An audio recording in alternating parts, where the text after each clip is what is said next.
We will now see some practical objections. They are claims of intractability, uncertainty, difficulty in researching issues not related to human interests, and fears of meeting disapproval.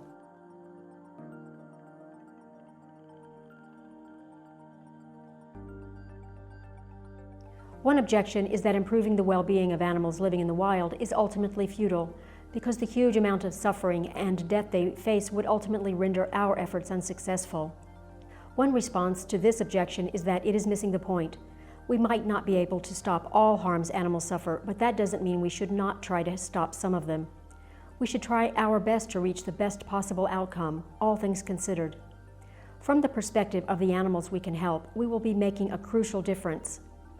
Another, more radical version of this objection would be that it is impossible to make any difference at all.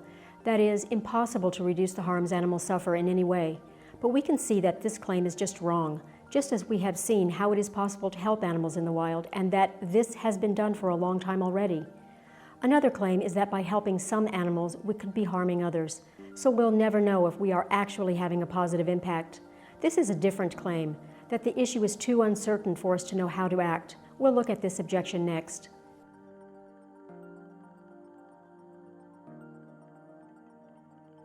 There are two different objections claiming that it is not possible for us to attain necessary knowledge to achieve the aims of welfare biology.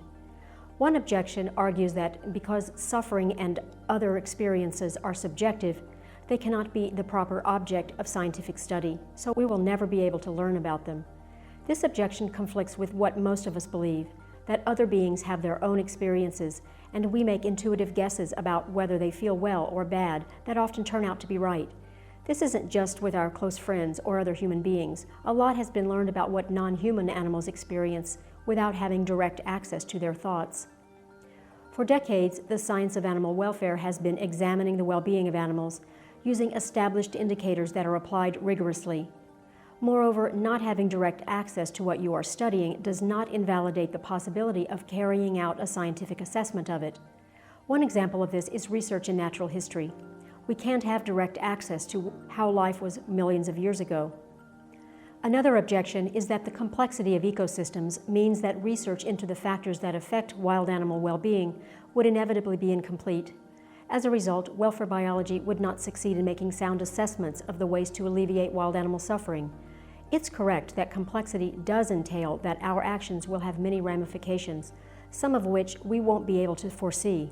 So it's a reasonable concern that we could make the situation worse by trying to help some animals without sound knowledge. However, this should not stop us from trying to improve the situation for animals. Most scientific disciplines deal with complex phenomena, but we are still able to use their findings to inform our actions.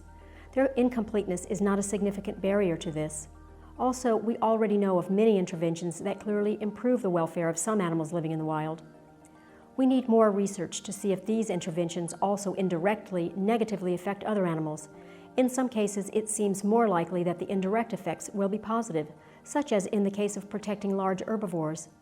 In addition, this objection is being very pessimistic about the results our actions could have, probably displaying a bias towards the status quo, while it seems to be quite optimistic about the current situation of animals living in the wild. It gives the impression that things are only slightly wrong with the current situation for animals, and that attempts to correct those things are likely to only make things worse. But this assumption is wrong, because the current situation is actually very bad for animals living in the wild. When humans are seriously in need of help in complicated scenarios, efforts are often made to study how to best help them, and uncertainty due to complexity is not considered a reason to do nothing. There is no reason not to apply it when animals living in the wild are in need. Note that this course is not just about helping animals in need, but also about doing the research needed in a well-informed way.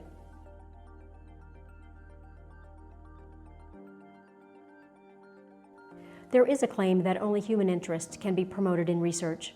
According to this, research in welfare biology would be unlikely to be developed because it focuses on animal interests. First, the claim is rendered false by the fact that work in conservation biology is respectable today in academia, even when motivated only by preservationist concerns about the continued existence of certain species or populations, regardless of their impact on humans. If this is the case with conservationist purposes, it could also happen for the study of animals' well-being.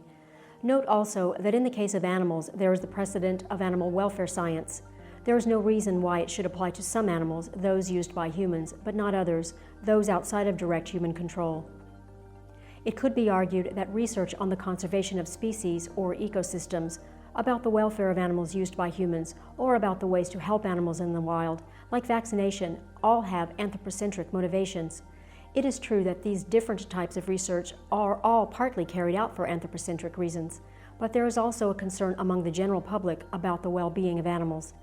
There is a relative lack of concern for wild animals, but this is due partly to a lack of familiarity with wild animal suffering.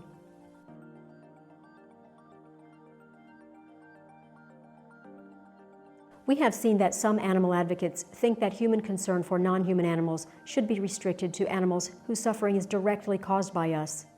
But there is another possible concern. Some animal advocates might think that the idea of helping animals in the wild is too new and too hard to accept for the general public, and that as a result our efforts will be unsuccessful. They might also think that if people find this idea too strange, it could hurt the defense of animals in general. These concerns are, however, based mostly on intuitions, not on actual experience in communicating with the public about this issue. As far as we know, there is no data backing these fears, and our experience at Animal Ethics is that the general public is quite receptive to the idea of helping wild animals in need of aid. Among the people who are concerned about animal suffering, most have never heard about the harms animals suffer in nature, or the reasons to help them.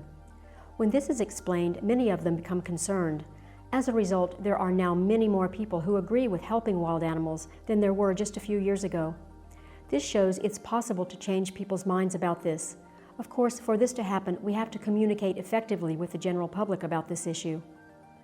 The lines of research we consider likely to be successful are ones that most people will probably find quite acceptable. In fact, as more people become aware of what we can do for wild animals, public attitudes may become an important driver of political and legal action that can help to further promote welfare biology.